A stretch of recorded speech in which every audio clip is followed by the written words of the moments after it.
then, and I mean it now. You know, Mr. President, we have the most important thing that binds us together are our values. Freedom, freedom of the press, making sure that people are, the government is transparent, making sure people have the right to vote, et cetera. And we had a very, and I hope we haven't kept you waiting. It's good to be back in this room again.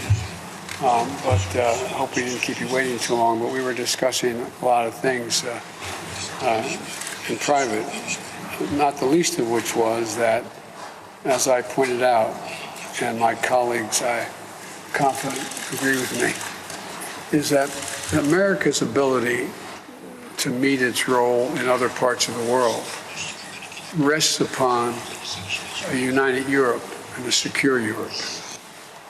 We have learned from sad experience in 2 world wars when we've stayed out of and not been involved with stability in Europe. It always comes back to haunt us, the United States. So I've been saying for a long time, as a senator who visited here, as a member of the Foreign Relations Committee, as vice president for 8 years, now as president, that stability in Europe is critically important to the United States in terms of our interest, not only in Europe, but around the world. And so what we talked about is the need for us to stay in constant contact and know what one another are doing. The United States and my colleagues on this side of the table have heard me say it many, many times. We take Article 5 as a sacred commitment, not a throwaway, a sacred commitment that relates to every member of NATO. One of the things that I thanked the President for downstairs was the fact that the single most important criteria in this time of a changing world, so much is changing, not just here, but in other parts of the world, is that NATO stay absolutely, completely, thoroughly united. That there be no separation in our points of view. That whatever we do in unison. And everyone comes along.